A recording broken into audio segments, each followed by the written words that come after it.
Yeah, I think we're ready to roll. Everybody ready? Okay, well, welcome everyone. This is week 2 or class 2 of our 3-week challenge, the 21-day metabolic reset here at Lumen.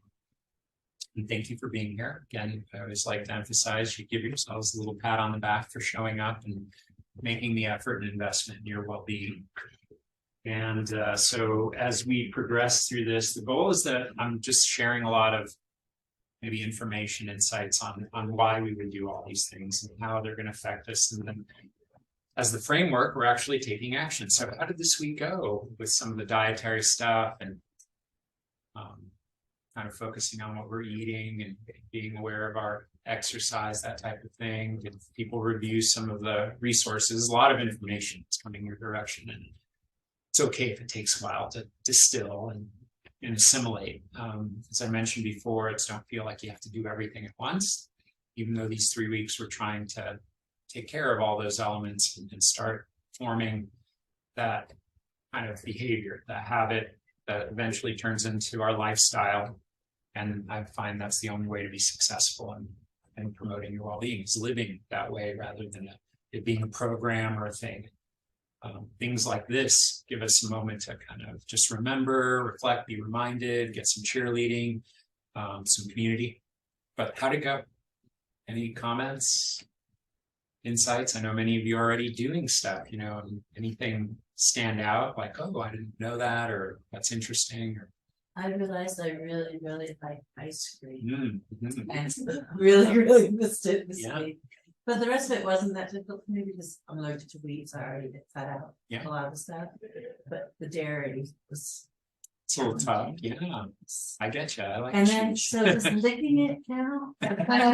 Is that okay if I don't ingest The outside of it? the, Yeah. that's the outside. Yeah, some good cheeses, maybe. Yeah. That's cool. That's great. Yeah, sometimes necessity brings us to make changes. That's always sometimes helpful. Yeah. Fortunate. Anyone else? Yeah. So a week before last week, we're off sugar again. No, cool. But I noticed maybe we were, adding a bit more rice or to kind of fill that space. Mhm. So this week, my partner and I, we were both very, very tired. And my body's feeling really fatigued. Mhm. We're getting all that sugar and then carbs out. So that was kind of challenging for both of us. And then also keeping my phone next to the bed, right? Because I'm like a time person. So I had to buy a clock. So I can keep my phone in the kitchen. Yeah. And that's really hard because I'm like searching for it, or it is the first thing Sure. that I go to look at the time, turn off the alarm. Mhm. So that was still an adjustment. But it's fun, it's nice. Yeah, cool. Yeah, even Dan kind of commented on that. Yeah. Awareness. That's a hard one. Yeah. And that's a big thing, right? The awareness, just to be aware. Once you're aware of anything, then you have the opportunity to make some shifts and maybe see where it's helpful, where it may not be so helpful. That's cool though. Yeah, just kind of make some changes. And to be off the sugar, that's normal to feel a slump in energy. If we're sugar burners, right? That's what we call it. Sugar burners that your metabolism is used to getting the bump. It's kind of like not, owning a sports car and not revving it properly, not running it properly, and not putting the right. And so you'll notice this kind of slump. That'll change. That does. It adjusts and it changes, and then you'll be surprised at how much better you feel. A lot of people will use sugar or sugary drinks, for example. I work with a lot of cops that have really odd schedules, and so they go to an external thing to try to elevate their energy levels. Not that that can't be useful. There are compounds that are a little bit better. Probably that the sugar isn't so great. And what they find when they flip the switch is that they have that slump, but on the back end of that, as your body starts to adapt, you have a lot more energy. You realize, oh, I have an internal system that's really working for me. So you just kind of weather that bump. Yeah, it can be energy today, that kind of thing. But then the back end, you'll find more sustained natural energy. Our biology is beautiful, and it really is there to help us. We did well for a long time without having processed sugars that were easily available. It's just convenience and habit and just these foods. Cool. I think that's great. It's such a nice thing.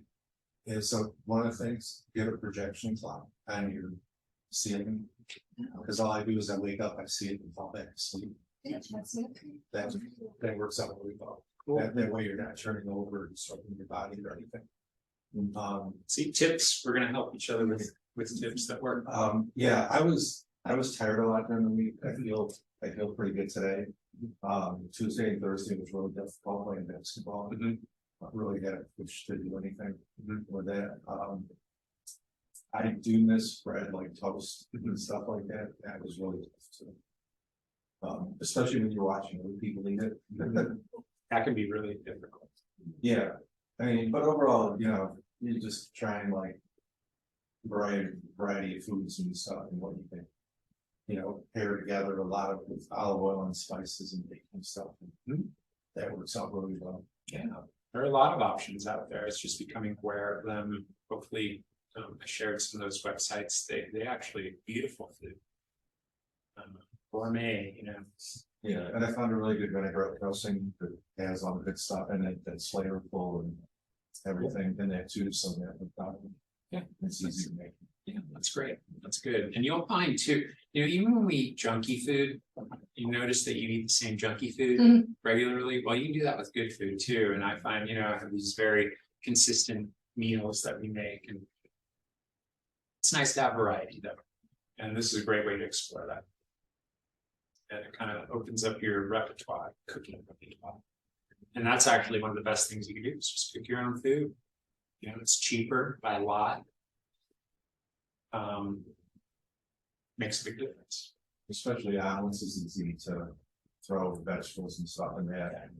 Eggs are And actually get the protein. eggs are a beautiful, high quality source of protein, even though we have this kind of egg slump, right? Everywhere it's hard to find eggs. And they've gone way up in price too. On the chart, the whole 30 chart, eggs are both in the category of don't eat and eat. Yeah, so the AIP, which is for people that have autoimmune. So there are two versions that I provided both. If you're on the autoimmune one and you really feel like I may be having some autoimmune problems, eggs can be an allergen for people. Okay. So that- And that's why it's don't eat on the AIP. It is eat on the regular. I think what, That's. yeah, nuts. Yeah, nuts are a big one because nuts for a lot of people. You can have nuts, yeah. So if you're not worried about immune stuff or autoimmune kind of stuff or allergies, go with the regular list. The AIP is more restricted. Yeah, and that's a good one if you're experimenting, you know, like let's say I don't know if nuts bug me and I wondered. You can remove them for these 3 weeks and then you can reintroduce them. And then in the reintroduction, usually you reintroduce one thing at a time to see, do I feel different? You know, do I have indigestion? Do I get a rash? Those kinds of things. But eggs on the regular one are 100% on board. And if you have issues with eggs, That to be my answer, even though I didn't really. yeah, so the egg thing, so always remembering that whatever you eat, you're eating what they ate. Does that make sense? So if the chickens are eating a feed that's made with things, yeah. Oh, there you go, even better. You can choose what you feed them. But most feed for chickens has soy and corn. Now you can get eggs that don't have soy and corn in the feed, and that's like available at Sprouts. I know has them. Vitamin Cottage, Natural Grocers. They actually have the best prices in eggs hands down. If you join their little club, which is free, $3.99, $4.99 for organic eggs. Yeah, and they have the ones there. Sprouts is now carrying the soy-free and corn-free eggs, and that my wife is sensitive to corn and soy. And we get those eggs. She has no problem. Yeah. And I have a grandson who's allergic to eggs. And so you can use unsweetened applesauce or quarter cup per egg. If you're doing a recipe, and you can substitute that in for that. Yeah, to get the texture and everything. About beans and things like that, why are those? Because they tend to be allergens. Beans have hard like shells around them that they don't want you to eat them. Those are their protective But if mechanisms and they're But if disrupted. you don't have any allergies, okay, you eat them. Not on this one. In general, they tend to disrupt the gut lining. Okay. Even for people that don't have allergies, they tend to be disrupted. Now, with that said, like as we get off this, how did other cultures or cultures traditionally prepare things like lentils or other beans and those types of things? They'd soak them, they'd sprout them.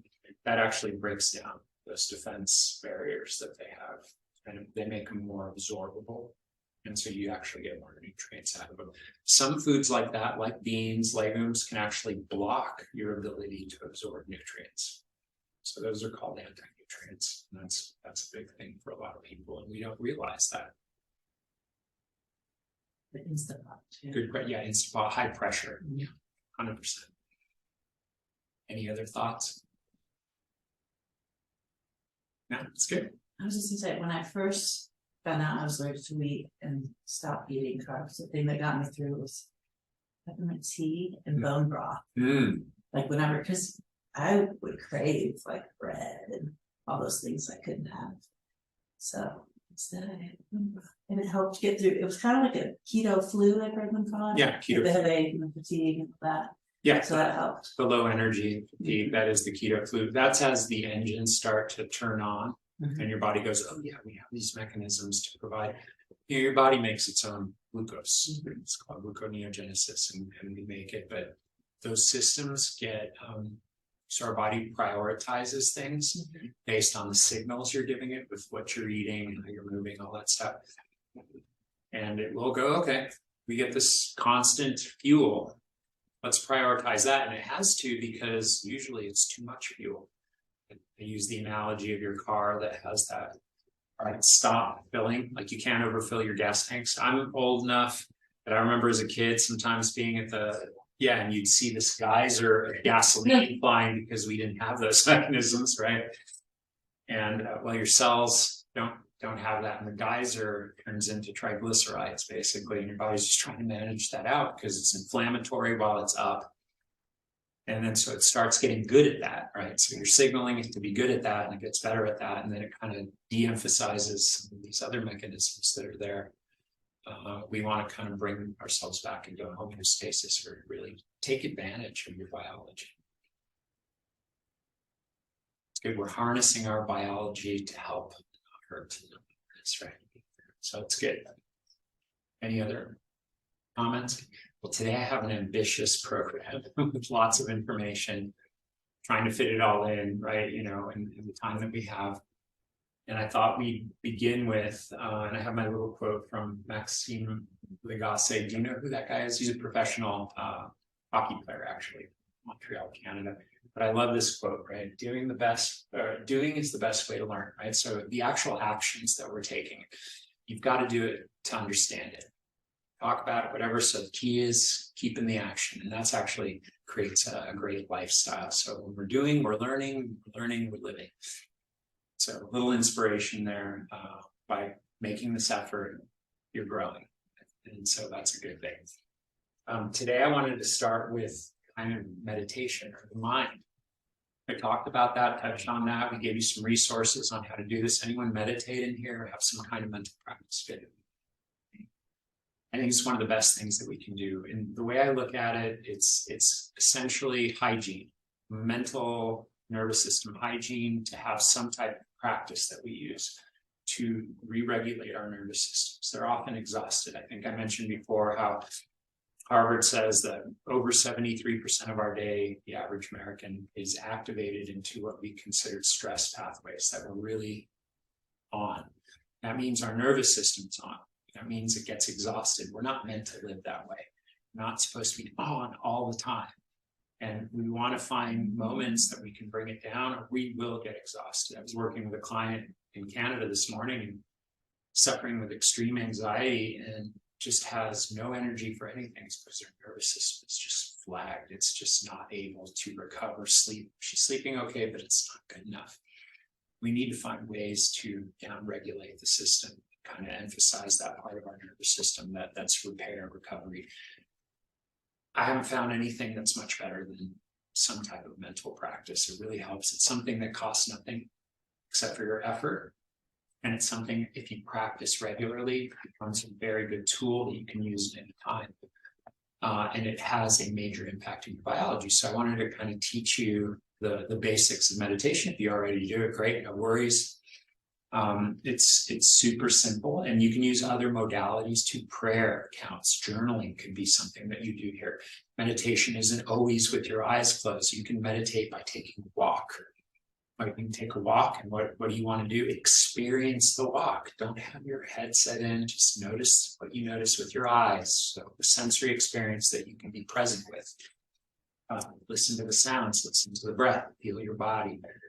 Just connect. Give yourself a little break. You don't have to be distracted all the time. But formal type meditation practice, the value of that, it's kind of like going to the gym, getting some reps in, and then it shows up in your life. And that's really the goal.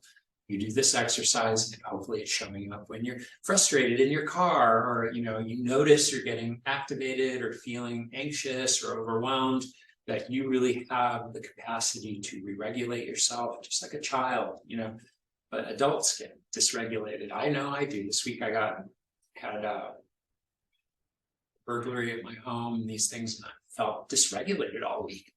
Like just kind of dealing with that. For some reason, that's really bugged me all week.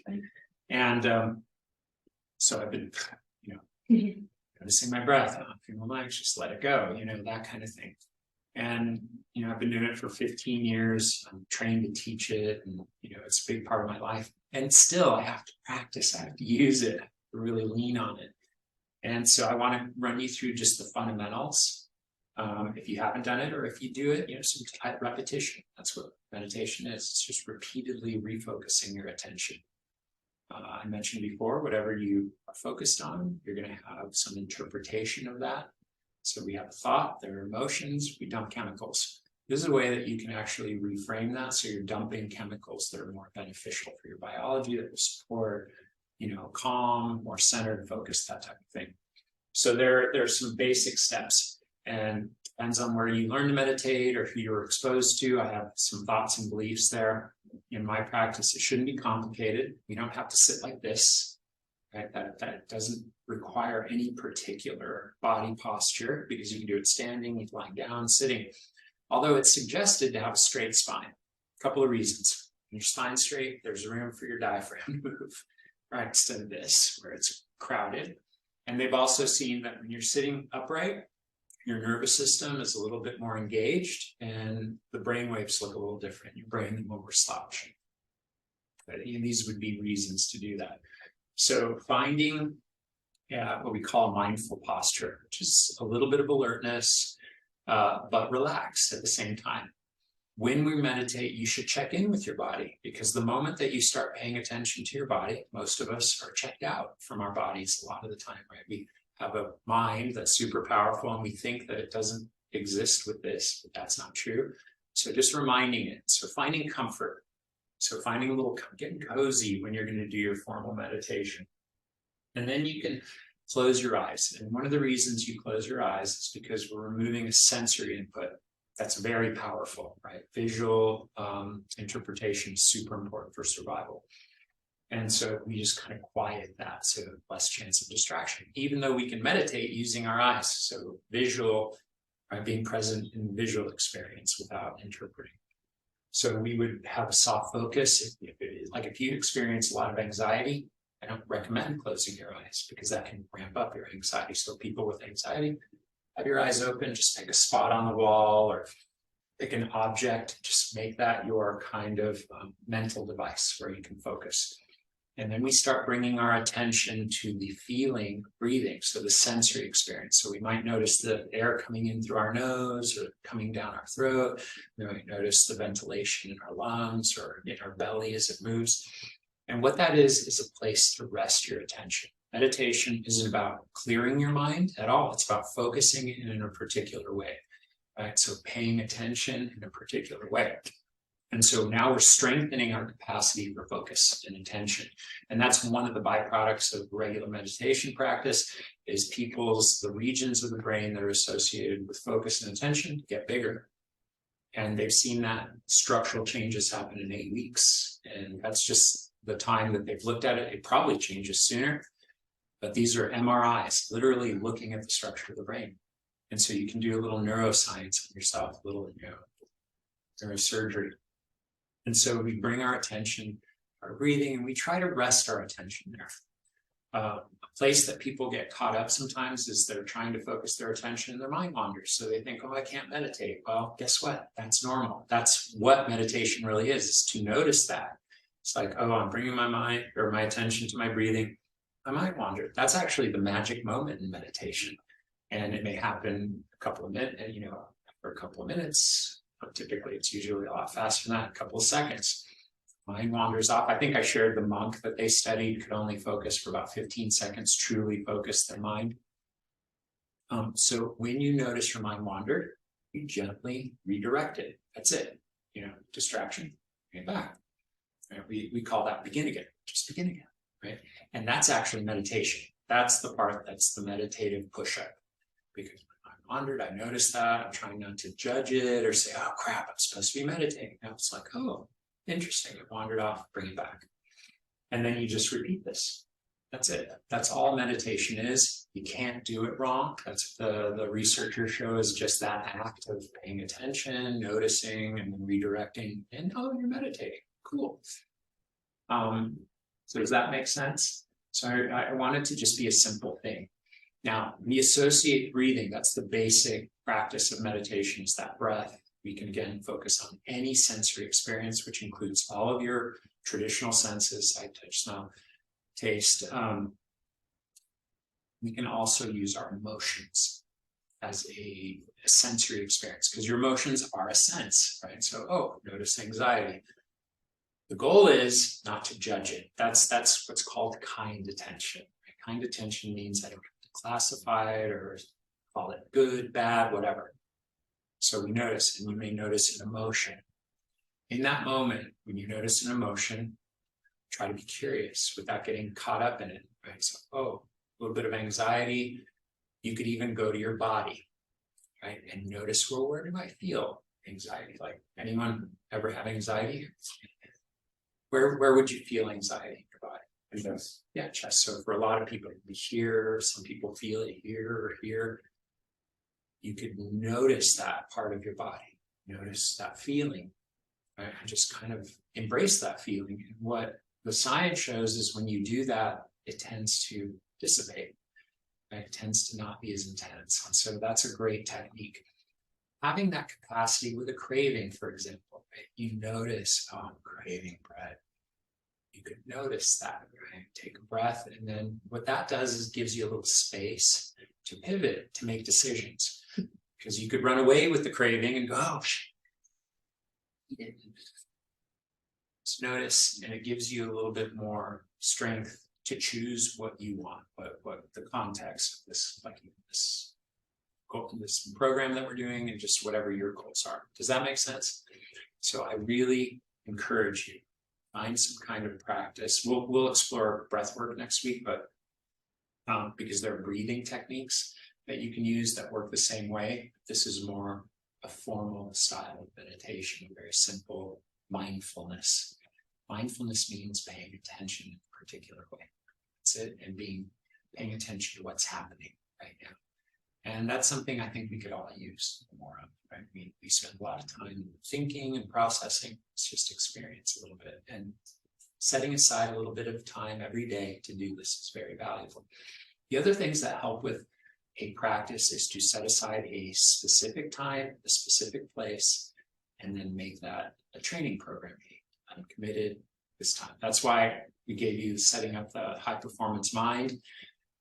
Morning is a great time to do this for a lot of people. And then starting your day a little more centered, not on your phone, helps you follow through better. Does that make sense? I wanted to show you some things around the physiology, but I wanted to share this little quote. When you're practicing your meditation, you come to that point where you're uncomfortable, remember you're actually doing it right. It isn't always just comfortable and relaxing. Sometimes it feels like you're working. That's okay. And that's part of it. And I promise if you do this with regularity, it's changed my life. It really has a big impact on our health. There are some reasons. Breath is part of it, and learning to breathe properly. Most people, what's the estimate? Over 70% of people breathe improperly. just hanging around because we're breathing through our mouths. We've gotten into this habit. It actually affects the development of the jaw and teeth in children. It's bad for our sleep. We tend to not have enough oxygen when we're sleeping, when we're mouth breathing. I tape my mouth shut. Do you do mouth taping?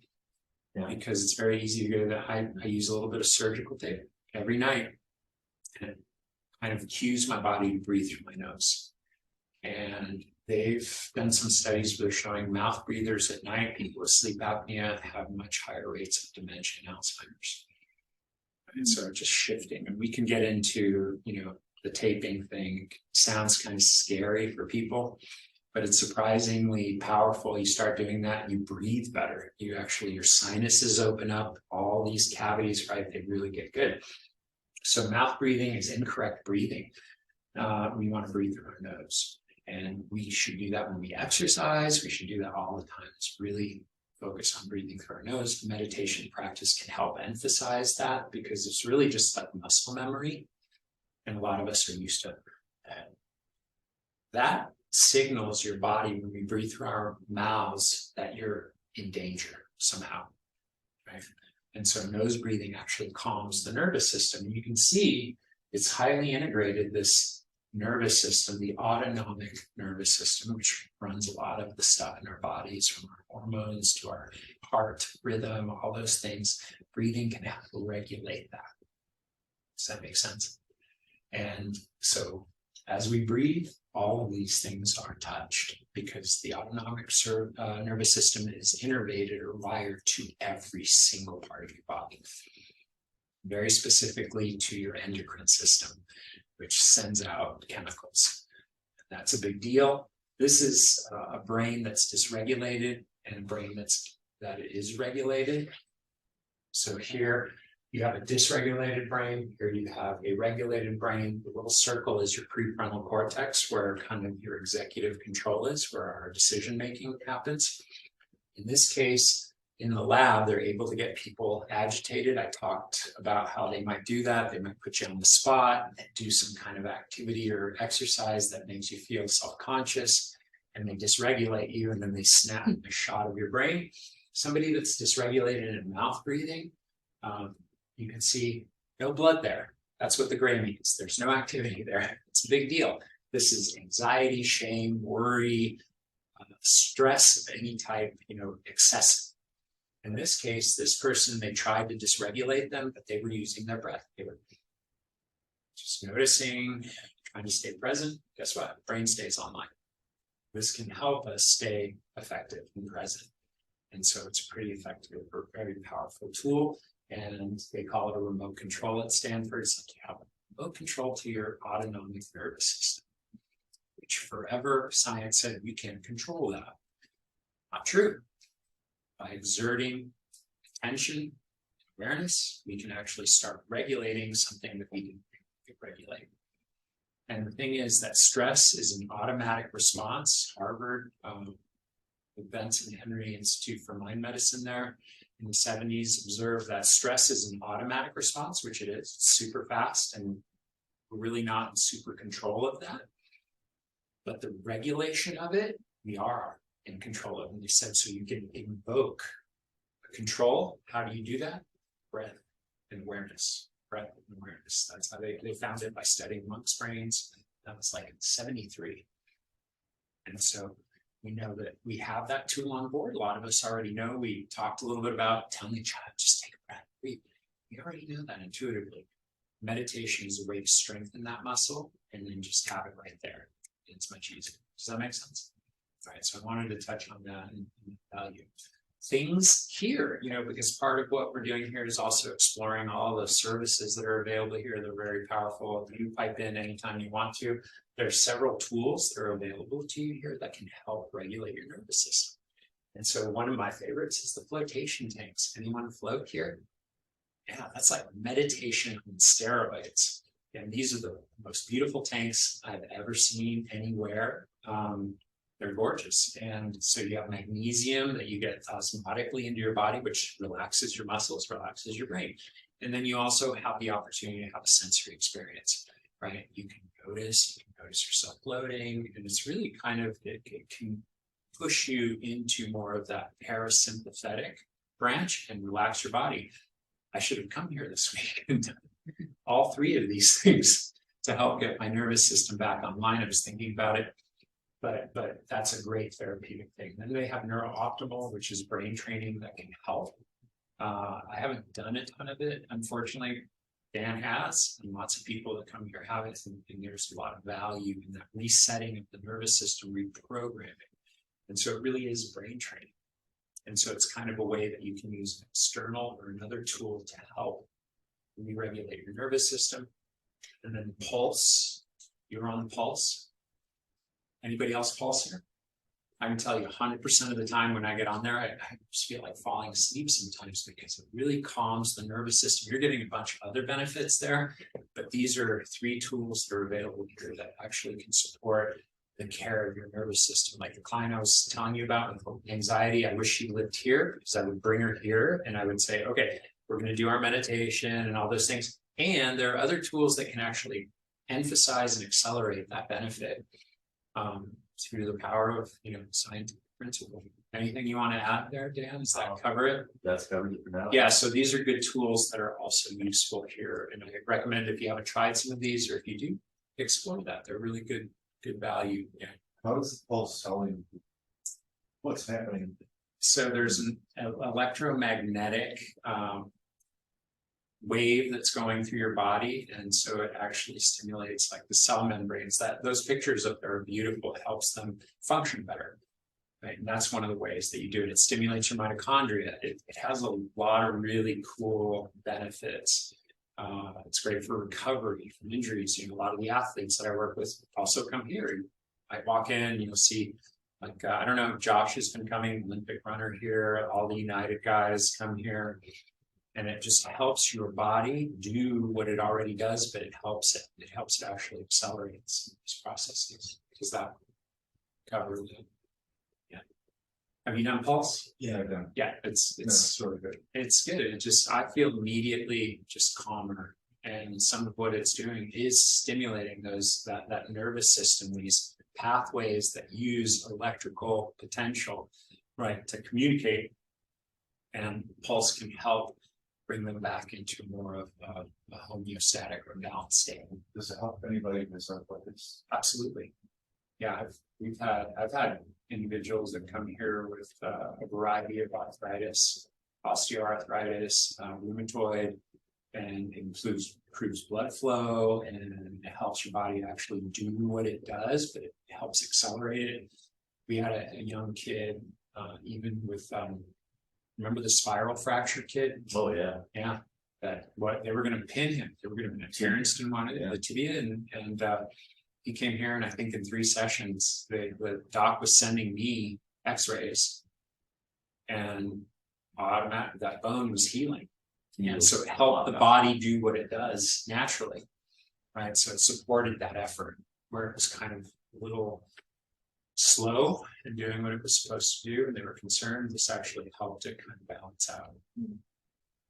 I don't know if you have any arthritis stories, but a lot of people Lots of relief. It's really great at lowering inflammation. Yeah, anti-inflammatory. And increasing blood flow, and actually even angiogenesis. It's just like creating more blood flow to the areas that don't have good blood flow. It's creating Capillaries. So these little paths bring more, and that's vital for our survival.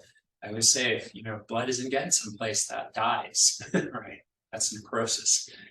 This actually puts it up, creates these capillaries.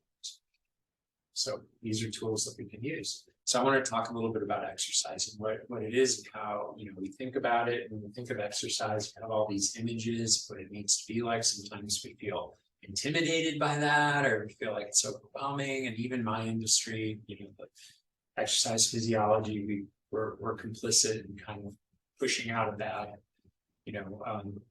way of thinking about it. And it's something that we do extra these days, right? Because we used to live in ways that were physical by definition and demand. We have to haul water and climb trees, move stuff and whatever, and chase our food. Now, our work is here. So we have to add this into our lives because it's not part of our everyday lives, but sometimes this can feel a little overwhelming.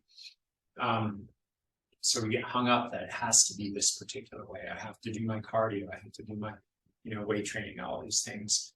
But these modalities, these ways we stimulate our bodies are essential, they're necessary. Exercise to me is medicine. For a long time it was performance for me, and for some folks it's look good. And yeah, those are byproducts that you can get from exercise, but essentially we need to move every day because it lubricates joints, it sends signals to your biology to get better and stronger and function better, and most certainly at the metabolic level. So our mitochondria that create the energy for muscle contraction need stimulation. If they're not stimulated, guess what? They atrophy. Not just the muscles, but the energy systems. And that actually accelerates aging. It's really implied in mental health, right? So not only with cognitive things like dementia and Alzheimer's, but just mental health, like our mood, how we feel, because when we contract our muscles, we produce proteins and neurotransmitters, and those support the health of the system. So exercise is essential, and everyone needs it. No one's exempt from this.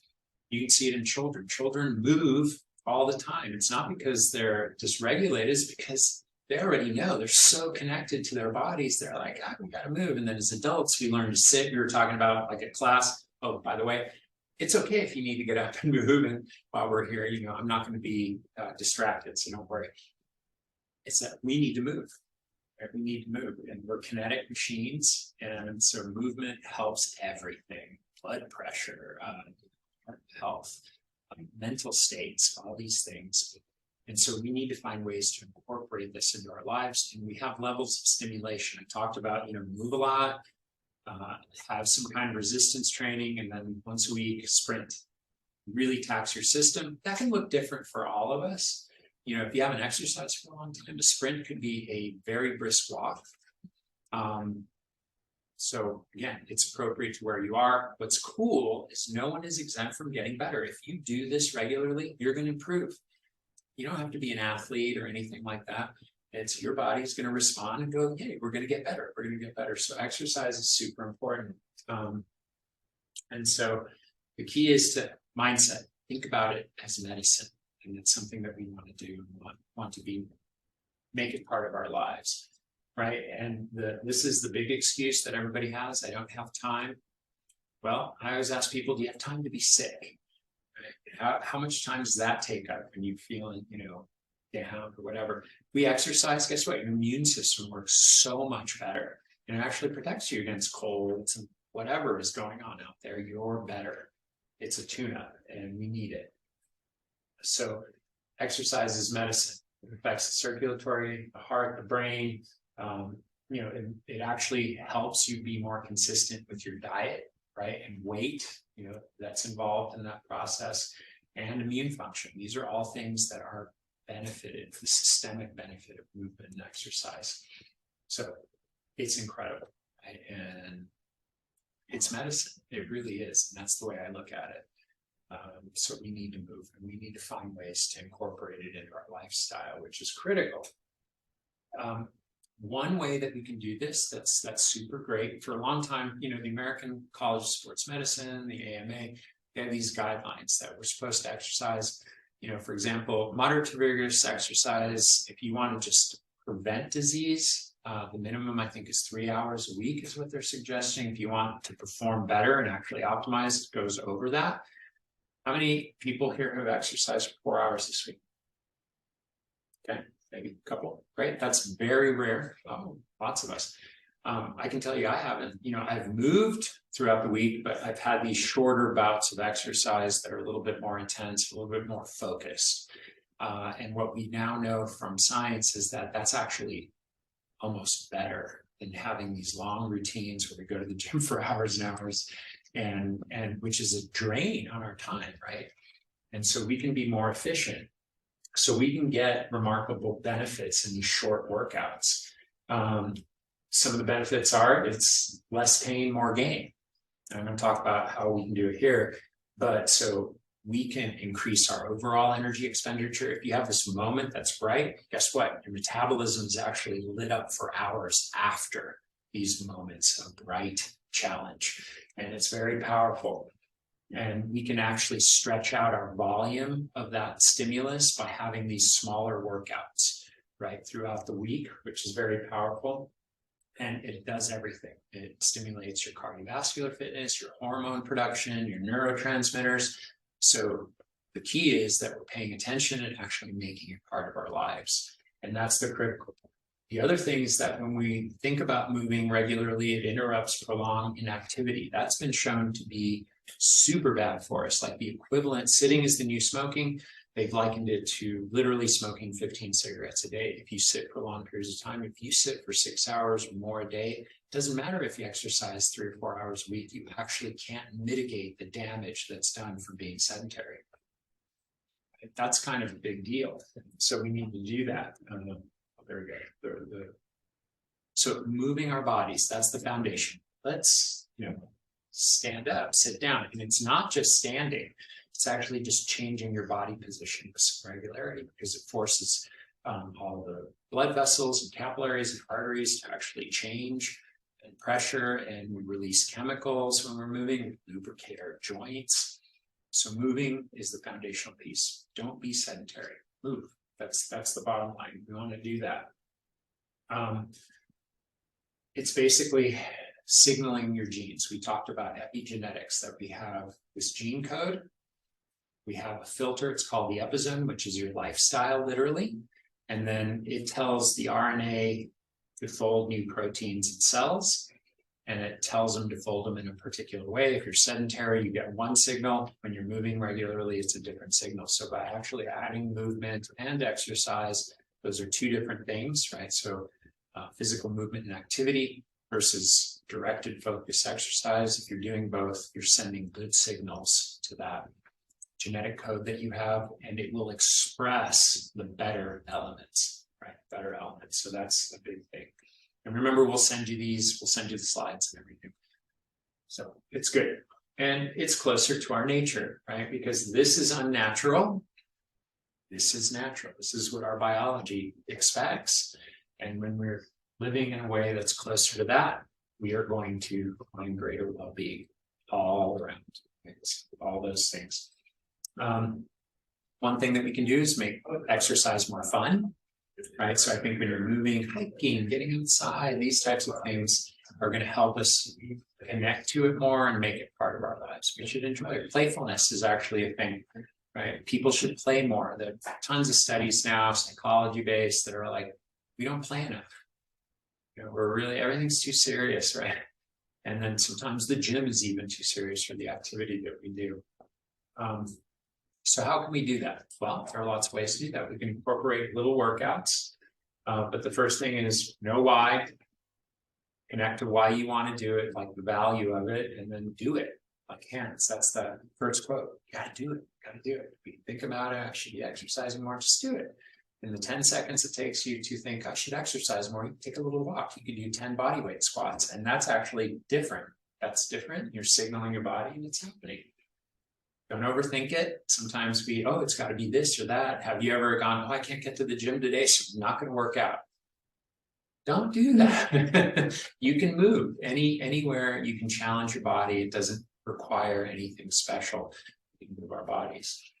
Be committed to it, right? Make it a part of your lifestyle. So find a way to make it just part of how you live. Movement's so critical for our health, well-being, metabolism, all those things are. Set up an environment that makes it successful. So if you do want to have, like, Lumen is a place, you can create an environment to come here. Have your shoes by the door and your workout gear ready to go. Create environments that make it more successful for you, if that makes sense. And that's just setting yourself up for success. You can even incentivize yourself, like, hey, if I'm consistent this week, then I will enjoy that ice cream this weekend or something of that nature. I'm not saying that that's the best way to do it, but that's useful. It's useful, right? Or I get to buy some new shoes or whatever, little things. Our brains like that, having, a little bit of a reward for what we do. And that's actually a skillful way to support your success. That makes sense. So, anyway, I think that's good. Ways that we can do it, you can move anytime, right? You can fit in these little micro workouts. And what they found is just a minute of stimulating your body will have immense benefits on the back end. It doesn't have to be an hour, it doesn't have to be 30 minutes of moderate to vigorous activity. Right? When we have that structure, sometimes it keeps us from working out. That's what I was going to say. It's like when somebody tells you have to do all this stuff and you go, I can't do that. Well, screw it, right? I'm not going to do that, so I'm not going to get the benefits. I'm just going to keep doing what I do. Fit it in. You can fit it in. Movement. So doing some air squats while prepping your coffee, standing on one foot while you brush your teeth. These are just silly, fun ideas. The way you can do it. Push-ups during commercial breaks. Make it playful. Make it fun, and you'll fit it in. It's amazing how you can get more movement and activity into your bodies or into your day. So. You want to walk, you can multitask. A podcast I want to listen to, I'm going to go for a walk around the neighborhood and listen to that podcast. Now you're getting two things done at once. Makes your brain feel better. So these are good things that you can do. Just little desk workouts. You ever seen these? We can, we were talking about sitting too much, where you can tighten up your muscles in your booty. There was a study that was done recently. Did you see this one where people were just doing this? Yeah, we were talking about that the other day. Yeah, and It's just great. doing this is Stanford. It was like Yeah. wiggling your foot, it's like Yeah, kind of like doing twitching. this, twitching. And that had enough disruption of your biology to actually strengthen your mitochondria. It's crazy, right? And so they studied it. They were looking at myoengrams, they were looking at VO2, and like, oh my God, just a little bit of movement. It burned a ton of extra calories. Ton of extra calories. So, and you watch kids again, yeah. And then what happens to us? We end up doing this because we practiced that a long time. So, a little desk push up, you just knock that out. Can I add, I call them pee push-ups, but it's not really what you're peeing. After you wash your hands, the counter's right there. Who doesn't pee? Okay. 10 push-ups. Yeah, so that's actually stacking, right? So you're already doing something that you're doing, adding a little behavior to it, right? And that's a great little thing that you can do. So like, here's a little workout that you can do right in your home.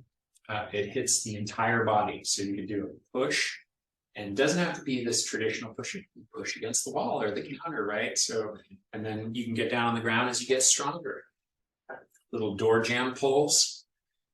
And not a lot of people can do pull-ups, but man, you can do this. Now you're working all the muscles in your back of your shoulders. You're working your core because you have to stabilize things. And then body weight squats are one of my favorites. And you don't even have to go all the way down. You could just literally a quarter squat has been shown to really activate all these big muscles. It's good enough. I like this one. It's one of my favorites. Is you can print out a little grid. You can go right on Google Grid.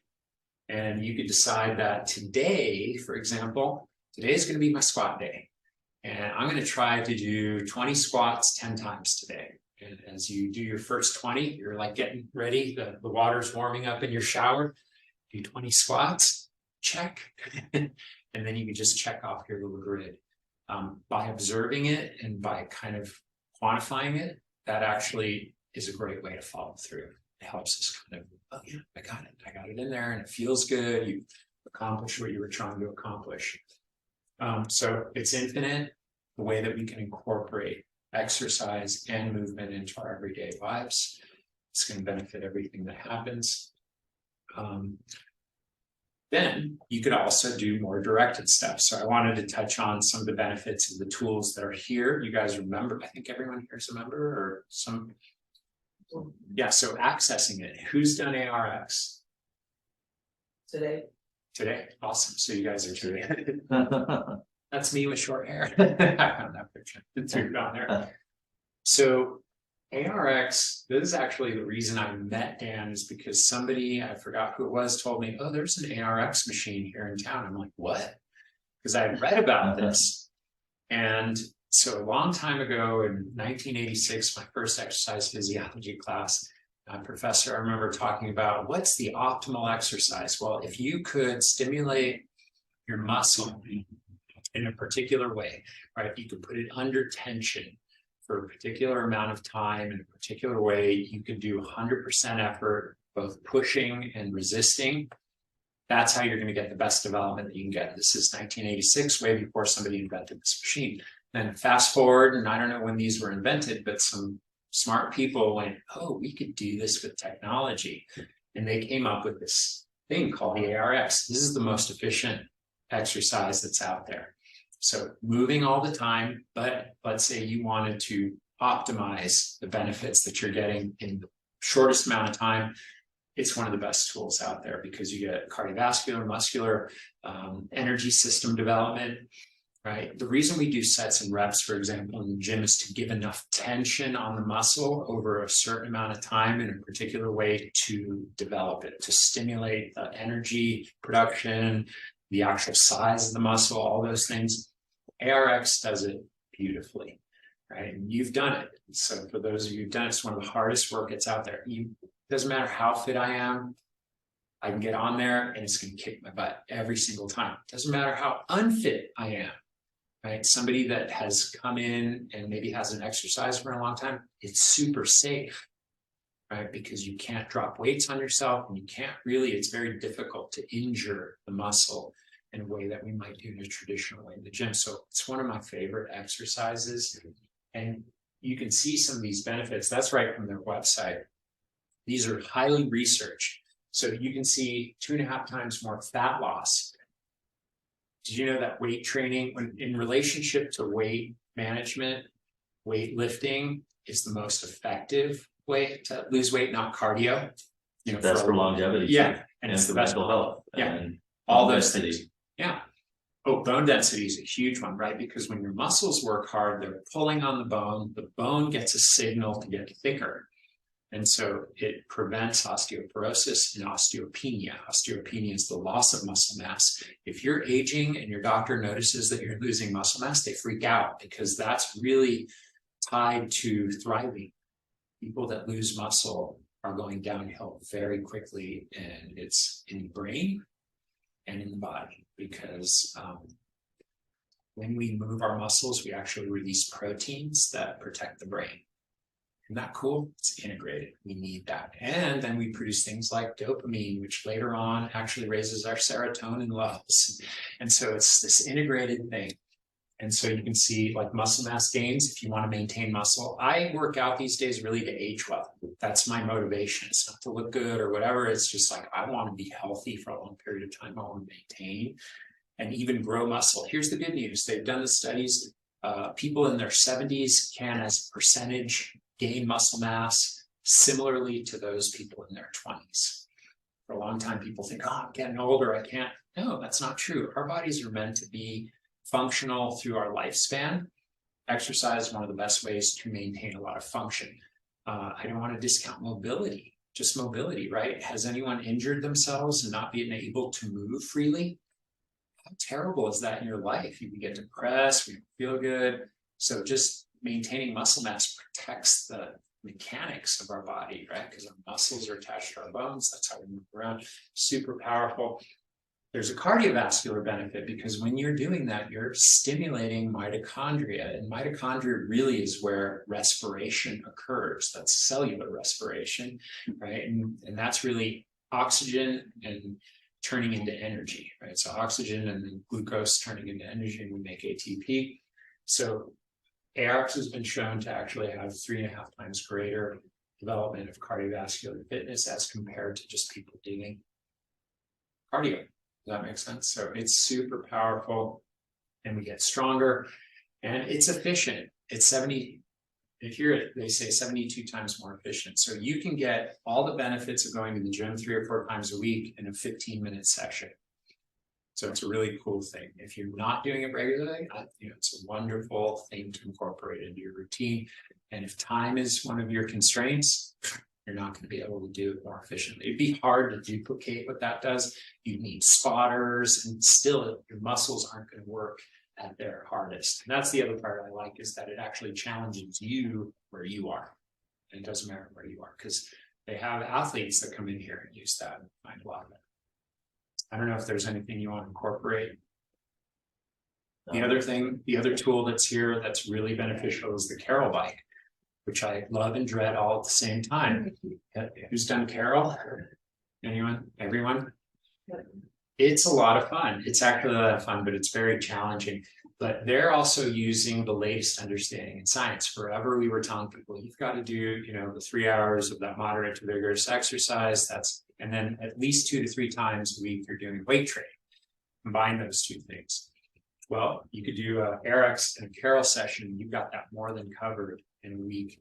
And it's very short duration. Their basic protocol, which is the total time's 4 minutes. Right, so you got a little warm up. 8 or 9. Yeah, or 8 or 9. Yeah. So you warm up, 20-second effort. That's the workout. It's 20 seconds, then you recover for 3 minutes, then you do another 20 seconds. So 40 seconds of focused effort in a study at the University of Colorado. And that was done in Boulder and at the High Altitude Sports Medicine Center in Gunnison. I think they worked together in this study, if I remember correctly. And they found people doing these workouts basically were getting double the development in a fraction of the time, right? And just 10% of the time, right, as their control group, they were getting the same benefits. Isn't that a nice investment? And it's science that's not that old in the sense that's maybe approaching 20 years, where interval training, and you heard about interval training, and they use something called REHIT, which is basically a stimulus, back off, and then another stimulus. It's very focused, right? And so it's a signal to your biology to get better. So you get better mitochondrial development, and the byproduct is you don't get a sore. You can walk in here wearing your street clothes, and you're not going to walk out sweating in them, because it's just that fast and it's enough, right? And this is actually bringing it to more optimizing. We could do this, right? This is actually going to optimize that same idea. And it's intense, it's challenging, but what's cool is intense is relative to where your fitness level is. So if you get on the bike and you can only push so hard for 20 seconds, no problem. If you're very fit, you're going to push differently. You're still going to get the same benefit. So you're always moving in the improvement direction, right? And then even maintenance is much easier. Once you get to a certain fitness level, it's just simpler to maintain them. So these are good tools that you can take advantage of here at home. I want to emphasize that because it's something new. Just remember that sometimes it's uncomfortable. By definition, discomfort, right? It's uncomfortable. But we need to get uncomfortable with it. That's where we grow. That's where we grow. A little bit of discomfort. I told you last week that David Sinclair, that geneticist at Harvard, says that the enemy of aging is comfort. Right? We get comfortable and then we decline much faster. So we got to get a little uncomfortable here and there. And exercise the way we can beneficially get uncomfortable, if that makes sense. In this, here's some resources that actually have a little bit of the science. If you're geeky like I am and you want to read about some stuff, this is going to come to you. You can actually go look at some of these studies. And it's legit. This is really good stuff. For you, if you don't care about that, just know move your body. Move your body, you're going to get a benefit. So I wanted to talk about a little bit about nature. That was something that was integrated. I'm trying to get this out in here. And I like my little, do you like my slide? You know, when we don't honor what we are as human beings, these biological creatures that have been around for millions of years, we have dis-ease, and that turns into disease. And one of the relationships that we've had is nature, right? The natural world. The average adult, I think I talked about that last week, spends 93% of their day indoors. That's not natural, right? We have this really incredible relationship with the world, nature. So even going out, you all know what it's like. You go to the forest, doesn't it just feel good, calming? Well, at Stanford, they had people wear these little backpacks where they had electroencephalographs in their brain. When we're out in nature, our nervous systems calm down. It looks like we're meditating. Their brains walking through a little forest looked very similar to somebody that was sitting down and meditating. It's a way that we can restore our nervous systems. It's taking some time to go outside. And oops, there we go. There's even a name for it in Japanese. This is a tradition. Shinrin Yoku, translates to nature bathing. And there's a huge body of research around this. It started in Japan. The US is doing it, other countries are doing it, that we have these systems that are integrated into nature. I talked about the sun and how it affects our sleep hormones and our testosterone and other hormones, estrogen levels, all those things. It's something that we need. And it's not exercise. This is actually just going outside and enjoying time in nature. Although you can exercise outside. That's a wonderful thing to do as well. Like I said, most of us are spending most of our time indoors in these controlled environments. The temperature is controlled, the environment's controlled, right? And now by 2050, 2/3 of the world will live in urban settings where we're not interacting with the natural world. Not to mention that when we are in the natural world more often, we appreciate it, we value it, we take care of it more often. Kids should be out in the forest because guess what? Then they're going to want to take care of the forest. So they're going to get. That's an important thing, and it reconnects us to our reality in our real world.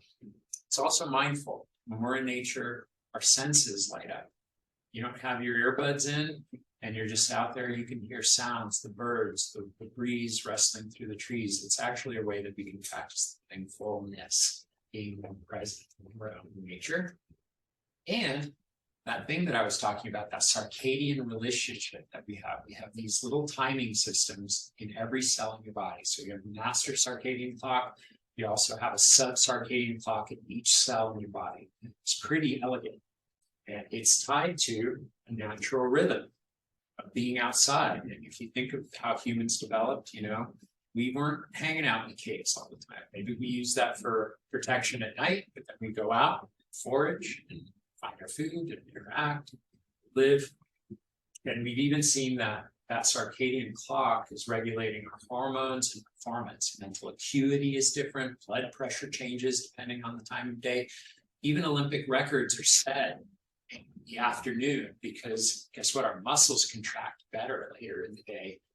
We might be a little bit more alert. We can use this information too for our performance. Like, for example, a lot of cognitive hard tasks should be done earlier in the day because we tend to have more of a full tank for a bunch of reasons, and the circadian clock is optimizing that. Have you ever heard of never make a big decision in the evening, like after 5 o'clock? We fatigue and we're not as cognitively acute, and we're less likely to be as accurate in kind of our perception. So it's kind of an interesting way that we look at that. And a lot of this has to do with light and dark and the hormone changes that occur. So a little more natural setting, we have a very unnatural way of living. And I talked to you a little bit that we have these melanopsin sensors in our eyes that are interacting with the sun. We have melanin in our skin. These are sensory organs that are meant to work with the environment, most specifically the sun. So our sleep-wake hormones are regulated by that. My recommendation is spend that 10 to 30 minutes morning sunlight. And then what they found is that if you do this at sunset, so after 4 o'clock, because of where the sun is angle-wise, it actually protects our biology, our hormones, and our sleep hormones specifically. Right now, that's what they've studied from bright lights. It will desensitize them so that it doesn't interrupt the melatonin production that occurs. It actually starts to come up. It's very gentle. It starts to come up around 3 or 4 is where that goes up. Cortisol starting to drop. We get that sleepiness later on in the evening. Does that make sense? We also have something called an endocannabinoid system. This is something I'm personally interested in. I'm trained, I train doctors on cannabis. You guys, cannabis, right? This is a new finding. Dr. Raphael Mechoulam, the researcher, he's in Israel. He discovered THC. His team also, many decades later, discovered the endocannabinoid system. They found this compound that worked, in the body, and they finally found these receptor sites. They're called CB1, CB2 receptors, and they work with cannabis. But guess what? Cannabinoids are all around us all the time. Like these living plants are releasing cannabinoids. And every cell in your body interacts with these aromatic compounds. And that's one of the reasons they think when you're in nature, you're exposed to more of these natural compounds and they got to name it cannabinoids because they were studying cannabis. So that's why they named it that. So don't get hung up on the name that it's all pot. You may never touch cannabis, marijuana, or anything like that, and you still are interacting with cannabinoids all the time. For a long time, I thought aromatherapy was nice, you can feel good and so forth, but I didn't give it too much value. Read all this research and went, oh, that's real. That's actually something acting on our biology, and it can do things. In fact, terpenes, they're a cannabinoid. You ever smell a lemon? That's a terpene, right? That's actually a terpene that's working on your biology. They're all in nature, and even they've identified certain types of terpenes have a biological effect. For example, things like pine. Pine is more on the calming side. It will actually relax your nervous system because it's pushing buttons on your cells. Does that make sense? You want to get a little bit more alert? Lemon, right? So the fruity or lemony, those are actually will make you feel more alert. How do we interact with cannabinoids? Be in nature, eat natural foods. These things are working on mechanisms beyond your metabolism and your digestion. They're pushing buttons inside your body. So they've identified over 30,000 compounds so far. We have a relationship with nature. It actually helps bring homeostasis and actually change our mood based on these things. It's kind of cool, isn't it? So aromatherapy is not hokey, it's real. Right, so doTERRA salespeople, go. Phytoncides are another aromatic compound. These have been shown to interact with our immune function. So even being outside improves immune functions. They found the phytoncides, which again, the smells that we get from plants, nice to have plants in your house, increase natural killer cells, which are the white blood cells that we have. It actually improves our immune function to be interacting with nature. So super cool that we can support our well-being just by being in natural settings and maybe eating natural foods where we're interacting with these things. In one study that was done, they found that a long walk through the forest, so 2 days in a row, you take a little walk for about an hour and a half, and it increased our natural killer cells by 50%, right? And their activity went up by 56%. So it was alert, it was ready. Why? Because it's probably preparing you to be in the environment that we live in. Being outside is actually one of the best things that we can do for our immune function. And the cool part is they saw that those levels remained higher for a month following walks. But just like exercise, one time works. Where's the power? Consistently. So what can you do? Gonna eat lunch? Eat lunch outside. If you have a break, go take a walk outside. They found that this actually effect happens in parks or places that there are a lot of plants around. So even a neighborhood that has a lot of vegetation, you're going to get some of these benefits. And this is a way that we can improve our overall health. We can exercise outside. People that exercise outside tend to find and more consistent, they get better benefits from it. It's a way that we can double up, right? So going for little walks, those kinds of things, very powerful. Stress reduction, people that do nature bathing tend to have lower levels of stress. They report being happier.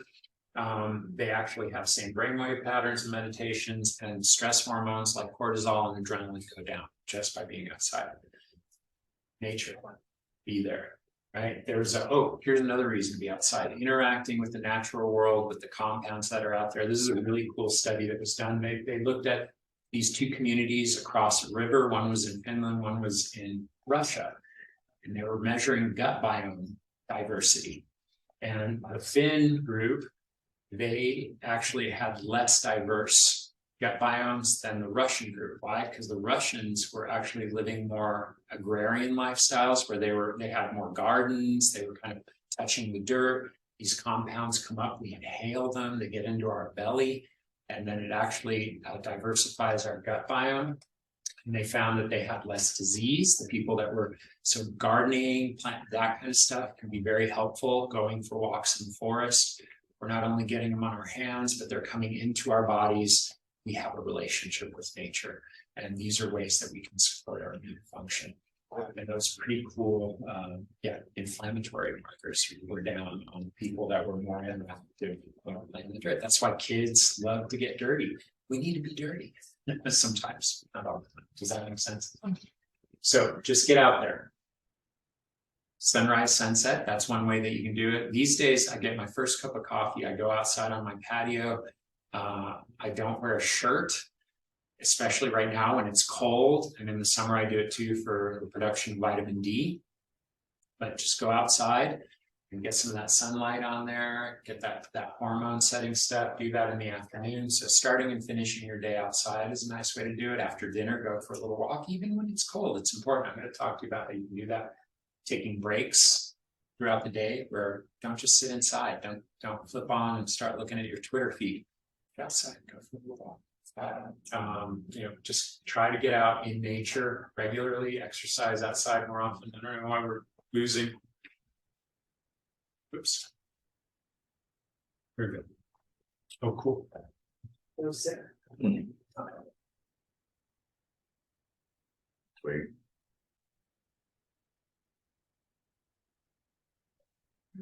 There we go. Cool. There we go. So eating outside is one of my favorite. We eat outside all summer long, spring, fall. New Mexico or Albuquerque is an easy place to do that. So just try to find more places in nature. So one of the things that can happen out in nature, and I wanted to talk a little bit about this. Did you guys see the resource on taking cold showers? Yeah, that scare anybody? You could catch Dan upstairs in his ice tub sometimes. I took a cold shower after my float this morning. Yeah, there you go. So there you go. I took a cold shower too today. So why do we do this? Well, guess what? Because we live in this modern world, we have problems with thermal regulation.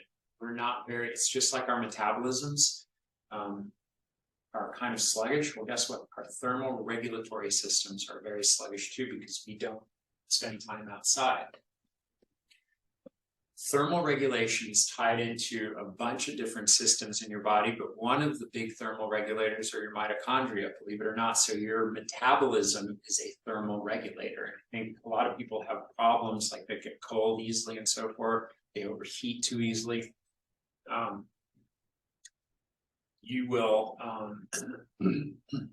get benefits from exposing yourself to discomfort, right? And I'm not talking about killing yourself, hurting yourself. I'm just getting out of that little comfort zone, right? Be uncomfortable a little bit. When we are exposed to temperatures, whether they're hot or cold, our body produces proteins. One of them is called the cold shock proteins. The other one is called heat shock proteins. These proteins, you can see in my little chart right there, actually work on your genetic material. And they also influence your mitochondria. One of the things that you get from both of those is anti-inflammatory components. So you actually, and we've used that forever, heat and cold, right, with injuries, because it helps with circulation and it also helps with the inflammation associated with the injury. It works on our genes and our mitochondria. So what's been shown is that people that do expose themselves to these fluctuations in temperature get genetic benefits. So we actually repair our mitochondria, or we create new mitochondria, or we replace our mitochondria when they can't meet the demands that are necessary. We do that with exercise, right? If you're making your muscles work and that little power plant in your cells can't produce the need, right? They will either get fixed or they'll get broken down into proteins and then your body will create new ones. We can do that with temperature fluctuations as well. Very specifically, the cold does a little bit more of that. There's something called cold thermogenesis, non-sugaring cold thermogenesis. That's why I gave you the ice bath thing. It's going to help improve your metabolism. So we've seen in the studies that it reduces body fat. You actually start losing body fat. You also get more brown body fat. You know what brown body fat is? So you have energy fat. So we store fat for energy. That's white fat. And we also have thermal regulating and hormone regulating fat, which we don't break down for energy. Babies have more of it because they don't have the capacity to shiver and so forth in the same way that adults do. And so it actually protects their bodies from temperature extremes. The reason that the fat looks brown under a microscope, or beige and brown, is because there's more mitochondria in it. When you expose yourself regularly to cold, and the dose is 1 minute a week, 7 minutes a week. They've done that in some studies where they've been able to see to get that effect, is that we get our body temperature, and it can be as high as 65 degrees in some of the studies, but that's prolonged, so like 5 hours at 65 degrees. You can get that same effect in about a minute by being in the 40-degree range. And that's why a cold shower this time of year, definitely going to be in that 40-degree range, will stimulate all of your cells, specifically your mitochondria, to generate heat. And then you get these cold shock proteins as well. You obviously see some protection of the brain, so it's great for protecting the brain. A study that was done in Great Britain, they were looking at, and this was published in the Applied Journal of the Journal of Applied Exercise Physiology in Great Britain. They looked at these polar bear guys, these guys that like to get together, and they jump into the Thames River together, and you picture these guys in their little bikini, Speedos, and running out and jumping in the water and laughing, whatever. That's at least the picture I have in my head. And they looked at these guys and they compared them to other guys. Sorry, ladies, they did it on guys because it happens to be a group that's men. And what they found was that these polar bear guys, and they had they ranged in age from their 20s all the way into their 80s, that the group that did this regularly had rates of dementia and Alzheimer's that were 83% lower than the control group, the other comparative group that wasn't doing this. There's neuroprotective elements to the anti-inflammatory shock proteins. They tend to actually apparently protect your brain, and pretty cool. They also said in that group that one of the benefits came from the group, right? The social connection, which we'll talk about next week, why we need to support our social connections. There are studies being done right now that show that being exposed to cold, and in particular heat, for about 60 minutes a week is great for depression and anxiety.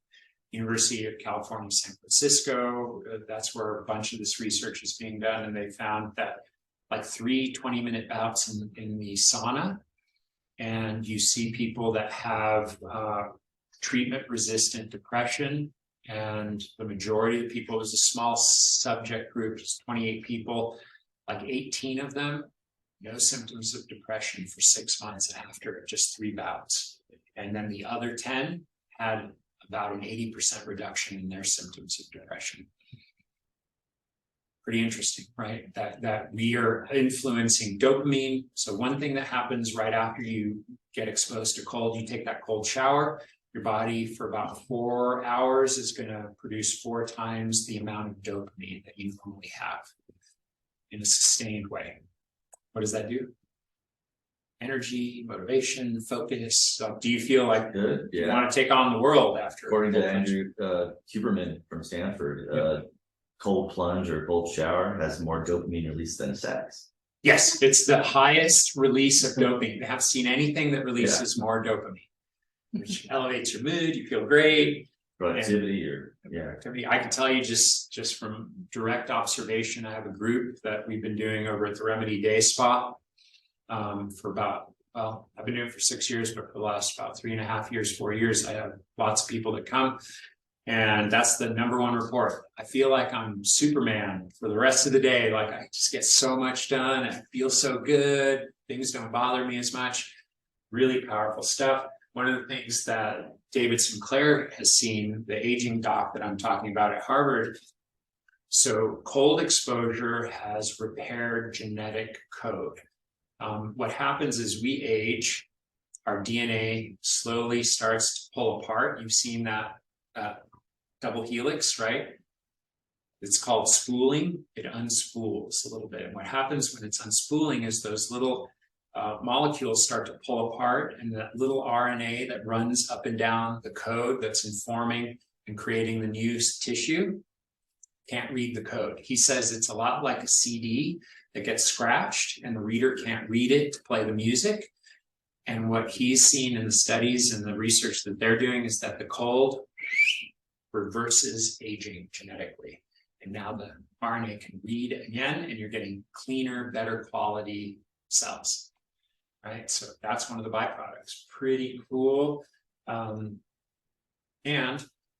People, they did a study where they were doing it with diabetics, and what they found is just doing this 7 minutes a week of cold exposure, and they were seeing the reversal of diabetes without changing their diet or exercise. It was improving their metabolism. Yeah. How long do you take a cold shower? So I think, so in the little protocol that I gave you, you can work up to a minute at a time. I do like 2 minutes just to, I set my little timer and I hit start. And I just, sit under there, use my mindfulness and notice the experience without getting caught up in the suck. Right? Yeah. It actually sucks less after the first minute. It does. And one of the reasons is you start creating heat. And it's not from the shivering, it's actually your mitochondria start ramping up, and instead of making energy for muscle contraction, they just generate heat. And that's called cold thermogenesis, non-shivering cold thermogenesis. First thing is all your blood goes to the center. Second one is we shiver. Third one, mitochondria ramp up. And so, yeah, a minute at a time is pretty good.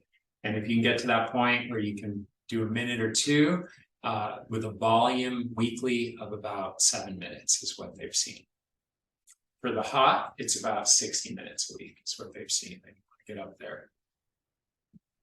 I've discovered that my shower takes exactly 45 seconds to get from the hot water heater to my spray. Yeah.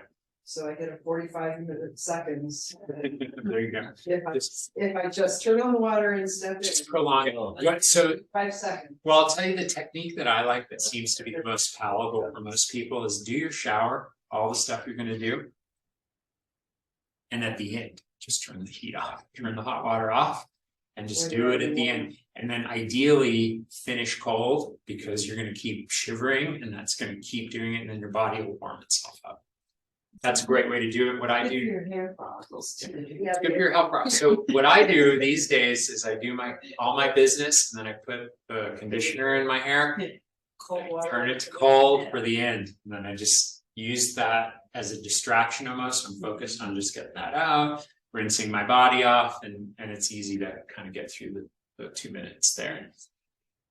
You can play with it, kind of create the environment. And then the heat shock really starts about 77 degrees Celsius. What is that in about 150 degrees? Yeah. 160, 170 or somewhere around there. Yeah, yeah. And And then you start. on length of exposure. Yeah, length of exposure, right? So 20 minutes seems to be a nice number for that, like the right amount to get that heat. The lower temperatures are effective at longer exposure. Yeah, longer exposure. Cold. Yeah, correct. Longer exposure. So if it's not as intense, the volume goes up, right? But you end up getting the effect. The hotter, the colder it is, the shorter the exposure can be. And that's really a signal. It's like, what's the signal look like? How can you do that? Cold shower challenge. And then here, they have the infrared sauna. And you can meditate like Kira's doing right there too at the same time. And there are some other benefits to actually the infrared that you're not going to get just in a traditional sauna. So the wavelength of the light, the red, actually it's good for your skin because it stimulates collagen production and the mitochondria that's in your skin cells. And people have reported, and they've observed this in studies, that skin gets tighter from being in infrared sauna, and you do get the mitochondria get stimulated really well from the wavelength of the red light.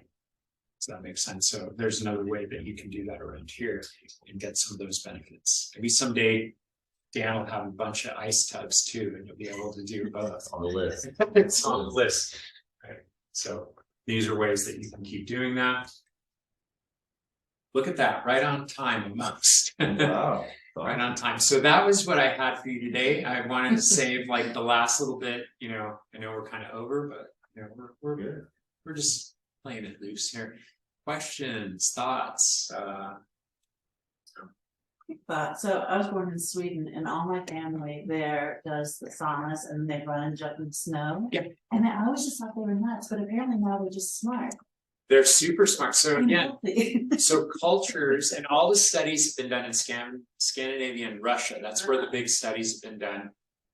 And what's interesting is they looked at the sauna first, and they were kind, you know how scientists are. We're just going to look at this one thing, and then somebody went, "How about the cold thing?" Because they all do that. Everybody either runs into the river or they lay in the snow. And in Scandinavia, you know, your family probably most people have sauna at home. In their house. Everybody's got one. You go to Norway, it's like that. Sweden that way. And so yeah, it's funny and one of the longest studies ran for almost 50 years, and they had, I don't know, it was a huge number, like 800,000 people in that study, and they were looking at the sauna, but then somebody went, oh yeah, the cold too. There's some nice complementary thing. Now we know both are good, and they do complement each other. But yeah, these older cultures, and what they saw in that particular study is that it reduced all-cause mortality. People that were doing this about an hour a week, about 60 minutes, and they saw more benefits the more you did it, you know, but at threshold hour, it reduced all-cause mortality somewhere between 68% and 83%. And what does that mean? They died of all causes less than people that weren't doing this. And they were correcting for drinking and smoking, because like if you go home to visit family, you notice that sometimes they bring food in, or sometimes they drink vodka while they're doing it. Yeah, it's a party. Right? I don't know if I could eat in the sauna, but maybe afterwards. Yeah. But it's something that's cultural, and now we know those behaviors actually are super helpful, and they have value. All those Vikings ran around, you know, they were used to foraging and being in the cold water and all that stuff, and they wanted to keep the traditions going. But lots of cultures have done heat for sure, you know, like even here in Mexico, you know, and south of us, they've had these, what do they call that? I like the sweat lodge. It's like sweat lodge, so it's Native American more so, but then they're from Mexico and so forth, they have these clay little spaces where people get in. Forgot the name of it. It's more like a psychedelic experience there. So like Sweat lodge or yeah. something. Yeah, they've incorporated some of those. We could talk about that, but I don't have that built in any of the presentations for you guys, the psychedelic stuff. Any other questions? Thank you for sharing that. That's actually really cool, right? These cultures. And I do remember being little and saying like, what are you doing? Yeah, it seems kind of You just- absurd. Yeah. When I have an uncle that lived in Alaska. We'd come to visit and we'd have, you know, a couple feet of snow. I grew up in the East Mountains. And he'd just hang out on the deck in a t-shirt smoking a cigarette, and it's like 30 degrees out. It's like, crazy. Yeah. Like, man, it's nothing. But he had a greater He adapted, right? He had adapted his body. He regulated a lot better. That's a positive survival adaptive tool, right? To be able to be in the environment and cold for a while, and you're still gonna live. And people that aren't adapted to that actually could die from it. Or be in a lot of misery for sure. And it's surprising, like even when we do the cold plunge, and like this time of year, we've been walking out in the mornings, we'll go there, sledgehammer, up to this much ice on top. I have a video if you want to see it. And then have to smash and you get in there, and when you're doing it regularly, you don't get the pain and numbness in your feet and hands. You'd think that they'd be in a lot of pain. Surprising stops. They've already adapted. You've adapted, and I see that adaptation in a couple weeks, right? And it's pretty quick. Your biology goes, all right, you almost died, get better. Like with exercise, you almost died, you get better. Like if you do the Carol bike and you're listening to the thing, oh, you're going through the woods and everything's lovely. You hear the rustling, but there's a tiger, sprint, right? Well, your biology thinks you almost died. We better get better, because next time that happens, we're going to be faster, or we're going to be more resilient to the heat and the cold. And that's more natural. That makes sense. Nature. So you're signaling your body to get better. That's what all these things are doing. And this is going to affect your mitochondria. It's going to affect your metabolism. Heat production, you know, through the cold, it's significant when it comes to actually developing mitochondria and that brown fat. And adults with more brown fat have less disease, mental disease, they actually have better metabolism, less likely to have heart disease. Cold shower. I know it sounds scary, but don't be scared. And that's why I it's all the time. Yeah, it's something, and you Yeah, can get it it- from that ambient exposure, right? So that you're generally just letting your body get a little colder, and you do that for a long period of time. In the winter time, I was walking in shorts 3 miles from downtown to Yeah. basketball games, and people were looking, but I take cold better than heat. Yeah. And so as long as my upper body's warm, then warm, You're feeling okay. yeah, so, yeah. Cold was good. Cool. That's good. What's up? Yeah, hot is actually more uncomfortable for me than cold. But I'm getting better. The more I sauna, the easier it is to deal with it, and the less frustrated, angry, a little agitated. So what do you feel like in there? Cause I'm cautious about doing it. What do I feel? Yeah, like when you say, are you struggling to adapt to it or? No, I've adapted to it, but yeah, and more of the discomfort was kind of a mental fight with the physical kind of heat and overheating, and heat stroke's a real thing, right? Right. But people that can self-regulate, like people that live in tropical environments, really can handle the heat. Right. Somebody that comes from elsewhere is very uncomfortable there. And the other folks are. So you adapt, that you will notice the adaptation. When I started the hot, we do a hot Finnish style sauna or traditional sauna. And we started 190 degrees. And then, my buddy who's Russian, he takes his towel and blows the hot air at you. So at the top of the sauna, and then you look at it, glare at him. Your skin's on Yeah. fire. Yeah, it feels, and it's hard to breathe. You feel I that know. it's extremely hot. And what's funny is like about 3 good sessions and it's easier. It's not as annoying. I would say if I'm not annoyed, it's not hot enough, right? I need to feel annoyed. But then mindfulness, right? Oh, notice the annoyance. Try not to get caught up in the story. My husband's Italian, I'm Irish, so I do both. I don't know how he does the heat. He'll be outside in 95 degree heat, it'll be in shade.